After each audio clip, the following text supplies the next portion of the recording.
नमस्कार, India news देख रहे हैं आप। मैं हूं आपके साथ आकांक्षा राजपूत। चलिए शुरुआत करते हैं हरियाणा विशेष की। बीजेपी के प्रदेश अध्यक्ष ओपी धनखड़ लगातार अपनी नई टीम बनाने में जुटे हुए हैं। हाल ही में नए जिला अध्यक्ष नियुक्त किए गए थे। इसके बाद जल्द ही महामंत्रियों समेत नए पदाधिकारियों की नियुक्ति की जाएगी। प्रकोष्ठ लेवल पर भी नियुक्तियां करनी है, जिसको लेकर चंडीगढ़ में महत्वपूर्ण बैठक हुई। बैठक में सीएम मनोहर लाल, प्रदेश अध्यक्ष ओपी धनखड़ और संगठन मंत्री सुरेश भट्ट मौजूद रहे। तीनों ने गंभीरता से पदाधिकारियों की नियुक्तियों को लेकर चर्चा की।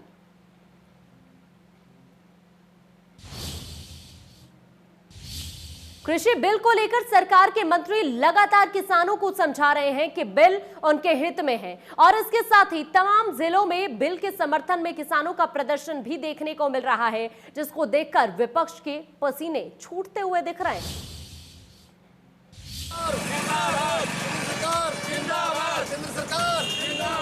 इन तस्वीरों को देखकर ऐसा लगता है कि किसान सरकार की बात समझ गए हैं।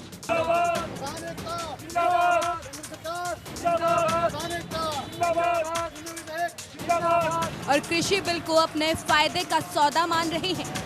किसानों का कहना है कि विपक्षी पार्टी के लोग बेवजह बरगलाने की कोशिश कर रहे हैं, जबकि ये बिल उन्हें आजादी देने वाला बिल है।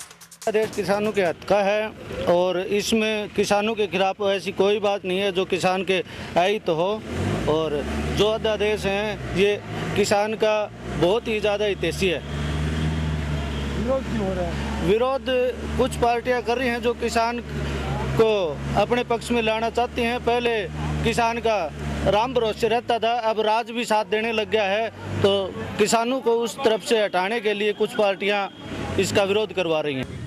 ये अध्यादेश तो जो ना किसान के हक में है, जो ना किसान की स्वतंत्रता की ओर पहला कदम है। किसान की जो फसल की कीमत जो ना डबल करने की मोदी जी की सोच थी, उसकी तरफ पहला कदम है ये।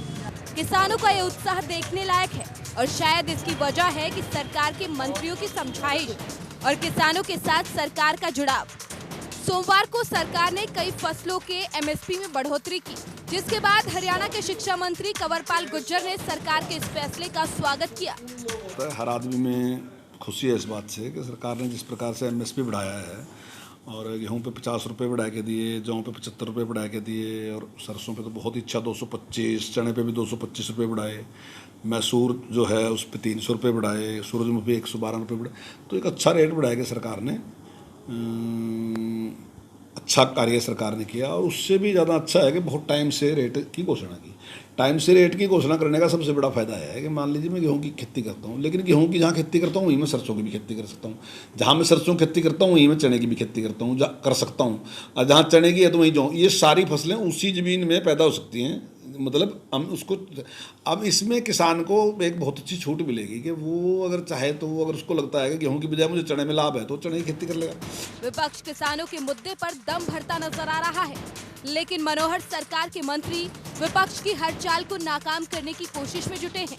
इसी कड़ी में गृह मंत्री अनिल विज ने सुरजेवाला पर भी निशाना साधा और कहा कि सुरजेवाला की बात कोई नहीं सुन रहा और इनकी बातों का कोई सार नहीं है और अब किसान समझ चुका है कि उनके कंधों का इस्तेमाल किया जा रहा था। ऐसा है सुरजेवाला की कोई बात सुन नहीं रहा है। सुरजेवाला बेतुकी बातें करते हैं, उनकी बातों का कोई सार नहीं होता और किसान पूरी तरह से समझ चुका है, किसान जान चुका है कि उनका कंधा इस्तेमाल किया जा रहा था विपक्षी पार्टियों के द्वारा। इसलिए किसान चुप होकर बैठ गया है और ये जो राजनेता किसानों को आगे करके अपनी राजनीति खेल रहे थे वो बुरी तरह से नाकाम हो चुके हैं। जाहिर है रबी की फसल पर एमएसपी बढ़ाकर सरकार ने किसानों के हित में बड़ा फैसला लिया है और अब किसान भी सरकार के साथ खड़े होते दिख रहे हैं, जिसको देखकर विपक्ष की चिंता बढ़ सकती है तो वहीं सरकार के लिए एक और उपलब्धि साबित हो सकती है। Bureau report, India news Haryana.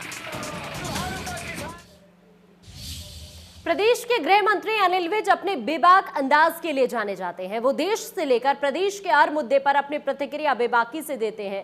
अब अनिल विज ने एक बार फिर राहुल गांधी पर तंज कसा और साथ ही बॉलीवुड अभिनेत्री कंगना रनौत के किसानों को लेकर दिए गए बयान पर भी प्रतिक्रिया दी है। क्या कुछ कहा सूबे के गृह मंत्री ने, इस रिपोर्ट के जरिए देखें।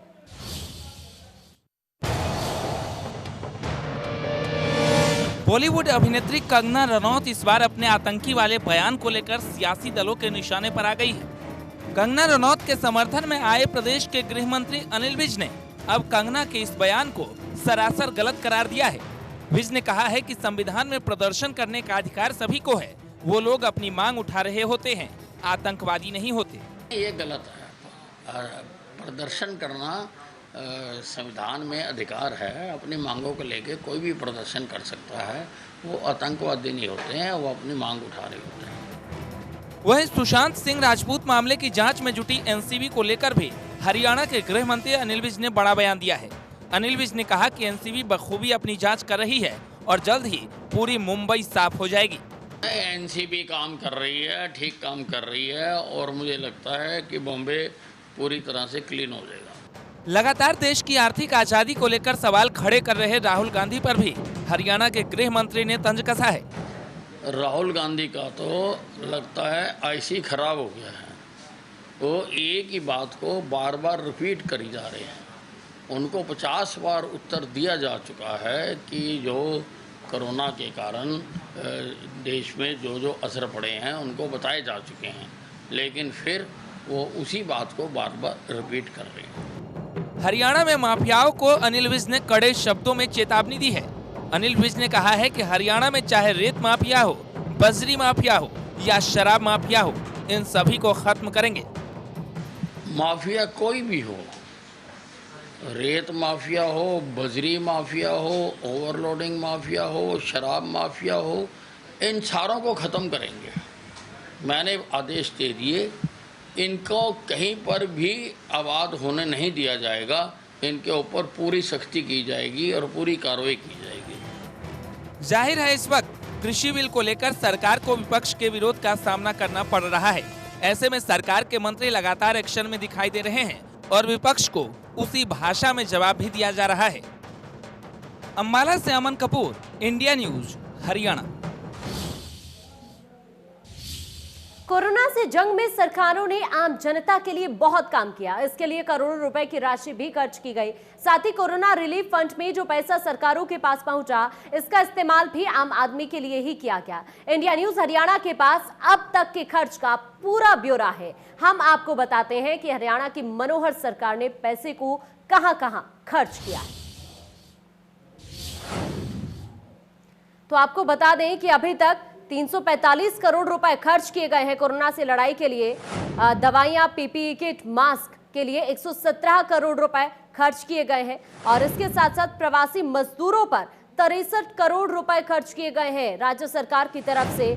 और इक्विपमेंट्स की अगर हम बात करें, 13 करोड़ रुपए इक्विपमेंट्स के लिए सरकार ने खर्च किए हैं। ये तमाम वो हम पूरे के पूरे जो सरकार की तरफ से खर्चा किया गया है उसके बारे में आपको बता रहे हैं। मरीजों का इलाज के लिए 282 करोड़ रुपए सरकार की तरफ से खर्च किए गए हैं। किस पर सबसे ज्यादा खर्च किया गया है? 3 लेयर मास्क पर सबसे ज्यादा खर्च हुआ है, लगभग 5 करोड़ से ज्यादा का खर्च हुआ। हैंड सैनिटाइजर पर 5 करोड़ 56 लाख रुपए खर्च हुए और इसके साथ साथ N95 मास्क पर 3 करोड़ 76 लाख रुपए सरकार की तरफ से खर्च किए गए हैं।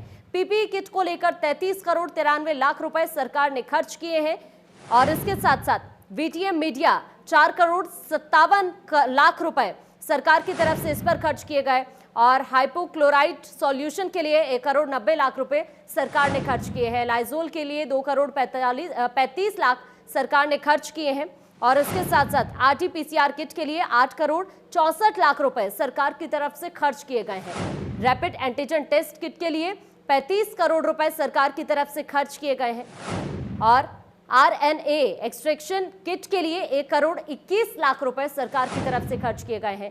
टोसी लीजुमेब इंजेक्शन के लिए 1 करोड़ 52 लाख रुपए सरकार ने खर्च किए। ग्लव्स के लिए 4 करोड़ 40 लाख रुपए सरकार की तरफ से खर्च किए गए हैं और कॉटन की अगर हम बात करें तो कॉटन के लिए सरकार ने 1 करोड़ 71 लाख रुपए खर्च किए हैं। पीसीआर मशीन के लिए 81 करोड़ 47 लाख सरकार की तरफ से खर्च किए गए हैं। ऑक्सीजन सिलेंडर के लिए 2 करोड़ 5 लाख रुपए सरकार ने खर्च किए हैं। सबसे ज्यादा खर्च किस पर हुआ है ये हमने आपको बताया है, और किस विभाग पर कितना खर्च हुआ है अब ये बताते हैं। स्वास्थ्य विभाग पर 130 करोड़ रुपए राज्य सरकार की तरफ से खर्च किए गए हैं। Medical research and education department के लिए 90 करोड़ सरकार की तरफ से खर्च किए गए हैं। डीसी को जो फंड जारी किया गया है उसके लिए 22 करोड़ रुपए सरकार ने फंड जारी किया है। अतिरिक्त डॉक्टर्स की भर्ती का जो मानदेय है वो 40 करोड़ सरकार की तरफ से दिया गया। मेडिकल कॉलेजेस को भी सरकार की तरफ से मदद दी गई। मेडिकल कॉलेज को 84 करोड़ रुपए सरकार ने दिए हैं। 16 करोड़ रुपए अभी और जारी किए जाएंगे मेडिकल कॉलेजेस के लिए सरकार की तरफ से। रोहतक के लिए 54 करोड़ 30 लाख रुपए सरकार ने जारी किए हैं, जो मेडिकल कॉलेजेस के लिए मदद की है सरकार ने। रोहतक के लिए 16 करोड़ 8 लाख रुपए जारी होंगे, और अग्रोहा के लिए 1 करोड़ 50 लाख रुपए सरकार की तरफ से, और करनाल के लिए भी 6 करोड़ रुपए सरकार ने दिए हैं। ये अलग अलग मेडिकल कॉलेज जिनकी मदद सरकार की तरफ से की गई। मेवात के लिए 4 करोड़ 70 लाख सरकार की तरफ से दिए गए हैं। सोनीपत के लिए 6 करोड़ 90 लाख रुपए सरकार ने दिए हैं। और अब बात करते हैं कोरोना रिलीफ फंड के खर्च की। अब तक 104 करोड़ रुपए सरकार की तरफ से खर्च किए गए हैं। 41 करोड़ रुपए मेडिकल इक्विपमेंट्स के लिए सरकार की तरफ से खर्च किए गए हैं।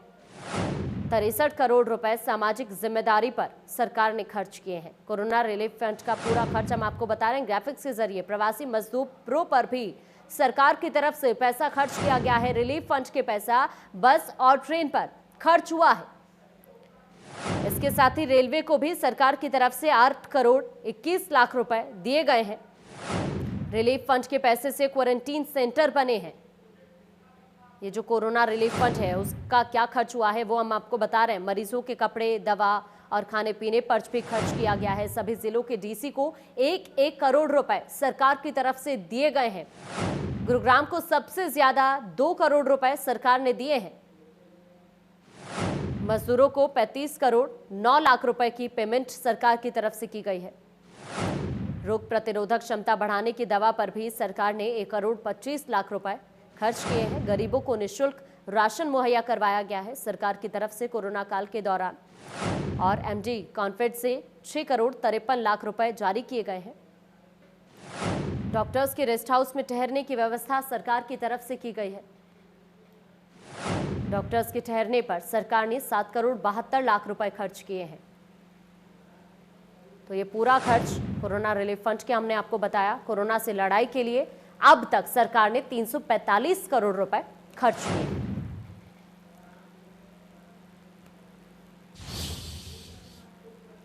तो ये हमने आपको ग्राफिक्स के जरिए पूरा ब्यौरा दिया है कि कितना खर्च सरकार की तरफ से कोरोना काल में किया गया है। आगे बढ़ते हैं। जननायक जनता पार्टी के राष्ट्रीय अध्यक्ष डॉक्टर अजय चौटाला ने कहा कि केंद्र और प्रदेश सरकार ने किसानों के हितों के लिए काम किया है। मोदी सरकार के विधेयकों से किसानों को फायदा होगा। प्रधानमंत्री नरेंद्र मोदी ने एमएसपी बढ़ाई है। उन्होंने कहा कि एमएसपी बढ़ने से किसानों का हर दाना सरकार खरीदेगी। एमएसपी लागू रहेगी। प्रधानमंत्री नरेंद्र मोदी ने किसानों को आश्वासन दिया है। अजय चौटाला ने किसानों को गुमराह करने वाले किसान नेताओं को आड़े हाथों लेते हुए कहा है कि ऐसे किसान नेता जिनके पास जमीन भी नहीं है, खेती भी नहीं करते, लेकिन वो अपने हित को देखते हुए किसानों को गुमराह कर रहे हैं।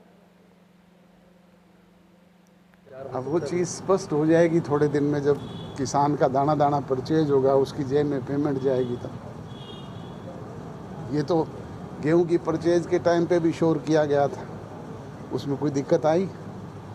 आप भी थे यहीं पे।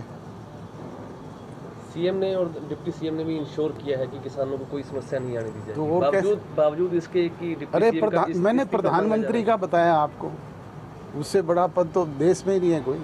उन्होंने खुद ने श्योर किया है। मैं यही कह रहा हूँ कि जिनके पास कोई मुद्दा नहीं है आज, उनको इस बिना मतलब का मुद्दा मिल गया, वो इसको उछाल के अपनी राजनीति। हरियाणा विधानसभा अध्यक्ष ज्ञानचंद गुप्ता ने घोषणा की है कि पंचकुला हलके के सभी उच्च विद्यालयों में सभी सुविधाओं से युक्त बेहतर क्लासरूम, लड़के और लड़कियों के लिए अलग अलग शौचालय, आरओ युक्त स्वच्छ पेयजल मुहैया करवाने के साथ साथ सेक्टर 19 के स्कूल भवन को 2 मंजिला बनाया जाएगा। ज्ञानचंद गुप्ता सेक्टर 19 के विद्यालय में आयोजित राजकीय मॉडल संस्कृति स्कूलों के शुभारंभ समारोह को संबोधित कर रहे थे। उन्होंने कहा कि इन क्लासरूम में टीवी स्क्रीन, कुर्सी, मेज, लाइट, इंटरनेट आदि की सभी सुविधाएं होंगी जिनका विद्यार्थी भरपूर लाभ उठा सकेंगे। ये कार्य अगले 2 महीने में पूरा कर लिया जाएगा। उन्होंने कहा कि शिक्षा विभाग के अधिकारी इस कार्य को तेजी से करने में लग जाएं, जिससे विद्यार्थियों को स्मार्ट क्लासरूम की सुविधा जल्द सुलभ हो सके। उन्होंने साथ ही कहा कि सरकार ने प्रदेश में शिक्षा का स्तर और ज्यादा बेहतर बनाने के लिए 1000 मॉडल संस्कृति स्कूल खोलने का निर्णय लिया है। इसमें पंचकुला के 38 और नए मॉडल संस्कृति स्कूल शामिल किए गए हैं। उन्होंने कहा कि पंचकुला में 15 मॉडल संस्कृति स्कूल पहले से संचालित हैं।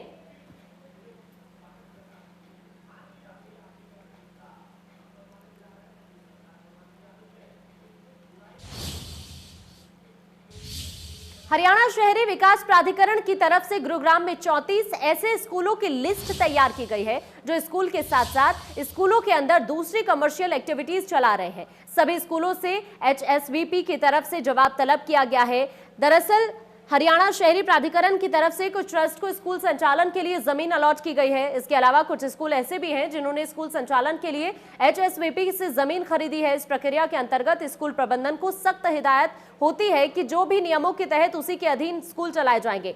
लेकिन पिछले कुछ दिनों से मिल रही शिकायत में कहा गया है कि ऐसे स्कूल जो इन नियमों का पालन नहीं कर रहे हैं वो स्कूल के अंदर कमर्शियल एक्टिविटीज चलाई जा रही हैं। यही नहीं, कुछ मामलों में तो ये भी देखने को मिला कि जमीन जिस व्यक्ति या संस्था ने ली थी उसने किसी दूसरे व्यक्ति को जमीन किराए पर दी हुई है, जो नियमों के विपरीत है।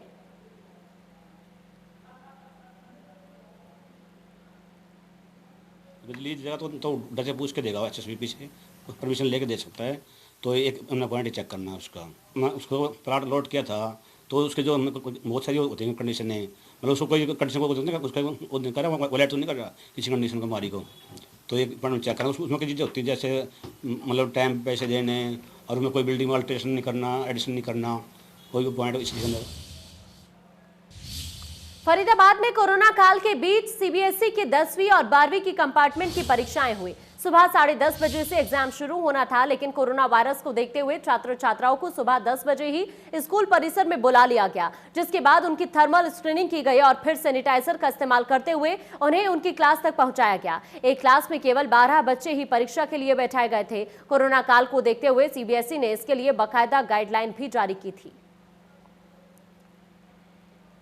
एंट्री हमने अब की बारी एक गेट की बजाय 2 गेट्स रखे हैं, उससे सोशल डिस्टेंसिंग मेंटेन होगी। और बाहर मार्किंग की गई थी जिससे बच्चे दूर दूर खड़े हों। 9 बजे से एंट्री शुरू कर दी गई थी जिससे बच्चे आराम से जाए। स्टेयर्स पे टीचर्स और सब लोग थे जिससे कि बच्चे कोई इकट्ठे ग्रुप में खड़े ना हो। टेम्परेचर लिया गया था गेट। पंचकुला पुलिस ने 2 किराएदारों को गिरफ्तार किया है जिन पर शख्स ने सुसाइड करने से पहले आरोप लगाया था। पुलिस ने दोनों किराएदारों को सेक्टर 19 से गिरफ्तार किया है। पुलिस जांच अधिकारी ने बताया कि सेक्टर 19 के रहने वाले व्यक्ति ने फांसी लगा ली थी। उन्होंने बताया कि मौके से पुलिस को एक सुसाइड नोट मिला जिसमें 2 किराएदार युवकों द्वारा तंग किए जाने का आरोप लगाया गया है और ये भी लिखा गया है कि दोनों किराएदार काफी समय से मकान भी खाली नहीं कर रही थी, जिससे परेशान होकर फंदा लगाकर जान दे रहा हूं।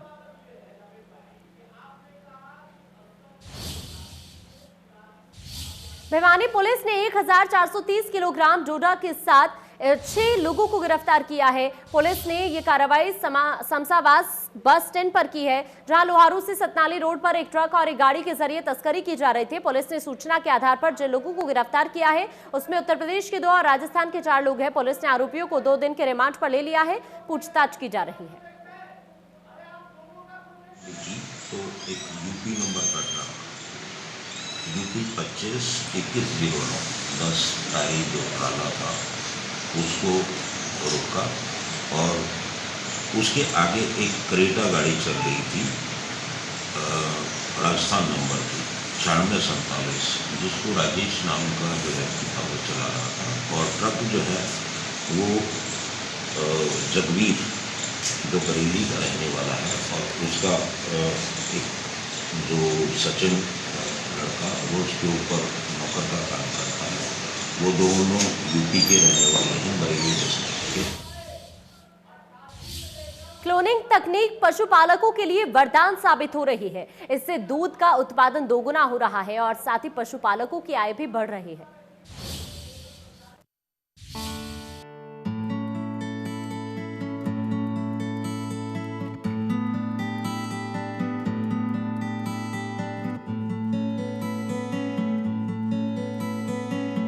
राष्ट्रीय डेयरी अनुसंधान संस्थान की क्लोनिंग तकनीक पशुपालकों की आय को बढ़ाने में कारगर साबित हो रही है। दुनिया भर में NDRI एक ऐसा एकमात्र संस्थान है जिसने भैंसों में क्लोनिंग तकनीक की शुरुआत की है। इनके काफ के सीमन से जो मुर्रा कटड़ियां पैदा होंगी वो एक दिन में 10 से 12 किलो दूध देंगी। इस तरह की क्लोनिंग तकनीक से दूध उत्पादन दोगुना होगा और किसानों की आय में बढ़ोतरी होगी।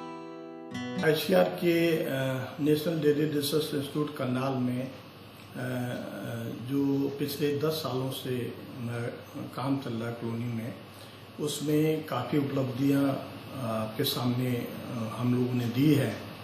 और इसमें पिछले 10 सालों में हम 16 जो क्लोन काफ बफलो के हम यहाँ पर बना चुके हैं। और ये एक हमारे द्वारा जो विकसित हैंड गाइडेड जो क्लोनिंग है, जिसको हमने हमारे वैज्ञानिकों ने यहाँ पर विकसित किया है। इस तकनीक की कामयाबी से पूरी दुनिया हैरान रह गई। NDRI ने क्लोनिंग तकनीक हिसार केंद्र को दी है और वहाँ के वैज्ञानिकों को प्रशिक्षण भी दिया है। हमारा मुख्य उद्देश्य है कि आज जो हमारे देश में सांडों की, बफलो के जो भैंसे हैं, भैंसा है, उनकी कमी हो रही है। और कमी इसलिए हो रही है कि जो भैंसा जो अच्छे जो नस्ल का है, जो जिससे हम मान के चलें कि उससे अगर आने वाले अगर जो उसका सीमन इस्तेमाल करेंगे और वो जब वो कटड़ी बनेंगे, कटड़ी जब दूध में आएंगे तो उसका दूध उत्पादन अच्छा होना चाहिए। तो इस चीज़ को ध्यान में रखते हुए हमने एक भैंसा जो है जो हिसार में है, मुर्रा भैंस का, उसका हमने कान के टुकड़े से छोटे से सेल्स लेकर यहाँ पर हमने काम करना जो शुरू किया। ये काम हिसार में भी चल रहा है और उसके तहत यहाँ पर हमने 2 जो है काफ पैदा किए हैं, मेल काफ है। और ऐसे ही हिसार में भी, क्योंकि जो तकनीकी हम लोगों ने यहाँ पर जो डेवलप की है, हिसार में भी उस समय उसी जो भैंसा के कान के टुकड़े से इस समय 7 जो क्लोन काफ पैदा हो चुके हैं। क्लोनिंग तकनीक का देश के कई संस्थानों में इस्तेमाल हो रहा है। उन्होंने कहा कि वो क्लोनिंग के काम को और आगे बढ़ाएंगे। देश में जिस तरह से जनसंख्या बढ़ रही है, उसी लिहाज से दुग्ध उत्पादन बढ़ाना जरूरी है और इसी कड़ी में फिर से काम शुरू कर दिया गया है। अगले साल क्लोनिंग से और भी कई कटड़े पैदा किए जाएंगे और इस तकनीक का और ज्यादा फायदा जल्द ही किसानों को मिलने लगेगा। करनाल से KC Arya, India news Haryana. चलिए फिलहाल हरियाणा विशेष में इतना ही। इजाजत दीजिए, नमस्कार।